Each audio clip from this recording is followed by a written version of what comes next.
Hi, I'm Mai. After my last video, it dawned on me that we may need to have a discussion on how to approach remakes, reboots, and the like.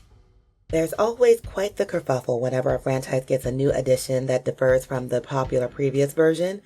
A variety of complaints will be levied against the new property, some fair, some pretty out of pocket, and the denizens of the internet will have a grand old time, either commiserating over their ruined childhood or berating a show they've never even watched. Take Winx Club, for example. I, based on only what I've heard through the grapevine, judged the writing decisions for Bloom's storyline. I stand by what I said. I retract nothing. However, now that I'm done indulging in immediate reaction, I'm starting to set my mind right for actually watching the show for myself. I wonder, how many have watched the show without properly setting their mind to it?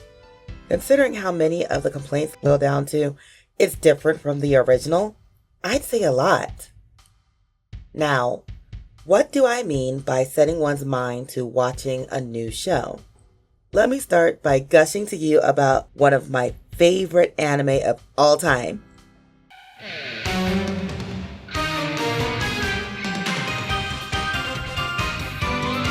Sailor Moon was life, is life, and forever will be life.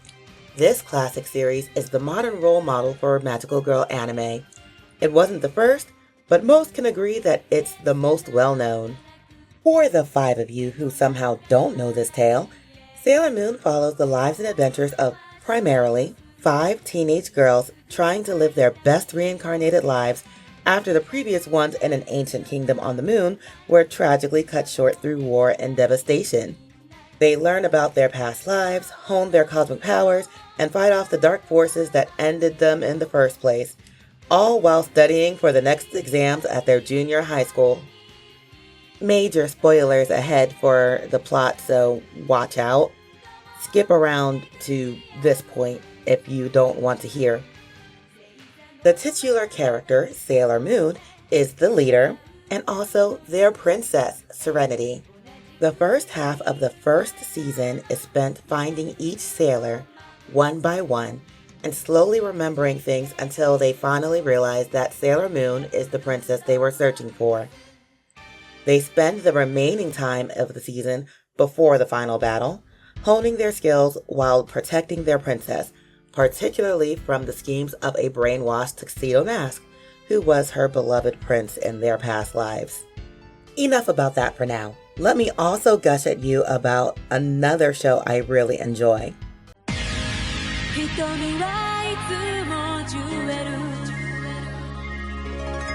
Pretty Guardian Sailor Moon follows the lives and adventures of, primarily, 5 teenage girls trying to live their best reincarnated lives after their previous ones in an ancient kingdom on the moon were tragically cut short through war and devastation.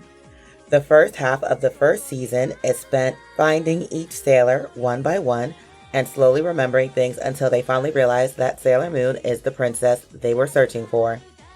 They then spend the remaining time of the season, before the final battle, honing their skills while protecting their princess, particularly from the schemes of a brainwashed Sailor Mercury.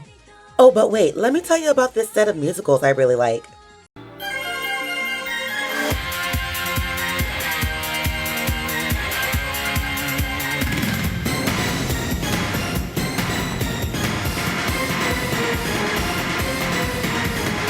The Sailor Moon musicals are a set of about 40 musicals based on both the manga and anime. Think of it kind of like how your favorite shonen anime gets a non-canon movie just about every season. It follows the misadventures of primarily 5 teenage girls as they... You get the drift by now. Now, those of you who are familiar with Sailor Moon as a franchise may be pointing out, each of those shows are different stories though. And you are right. Sure, their premises are the same, but the execution and focus is different in each one. Take the backstory, for instance. In the original manga, the Earth goes to war with the Moon Kingdom, and in the mayhem, Prince Endymion is killed. Princess Serenity, upon witnessing this, immediately pulls a Juliet using his sword. Her mother, Queen Serenity, then uses the silver crystal to reset everything, sending everyone to be reborn in the future on Earth. In the 90s anime, it's pretty much the same, except Princess Serenity is simply killed alongside her prince, prompting the queen to do her thing. In the live action, Queen Serenity is not in the story. Upon witnessing Endymion's demise, Princess Serenity goes nuclear, using the silver crystal to destroy the universe. The reset and rebirth are implied to have been unintentional. Each version of the story has a variation of some kind. Now, why am I telling you all of this? Well, each version, while having its detractors for various reasons, is very much beloved by much of the Sailor Moon fandom. Every iteration of the story, while not without fault, has been broadly accepted. Even the remake, Sailor Moon Crystal, especially in its later seasons, gets love. There are a few reasons for that, but the one I am focusing on for today is the fact that people understood how to approach each iteration as its own thing. They may all be based on the original manga, but every iteration of Sailor Moon tells its own version of the story. They are each their own separate experiences. And so, my proposal to the internet today: when a beloved franchise gets a reboot, reset, or remake, to the best of your ability, approach that new series almost as if the original does not exist.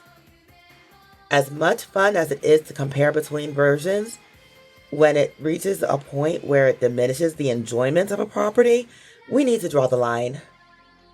Give yourself space from the previous work before stepping into the new one. Treat the new iteration as a completely separate work that just happens to work from the same premise. Allow the new series grace. With this in mind, any problems you had with the series that were based on the differences from the original will feel far less egregious, and you'll be able to better recognize what works and what doesn't within the individual story. And remember, you'll always have your preferred iteration to go back to when you're done with this new one.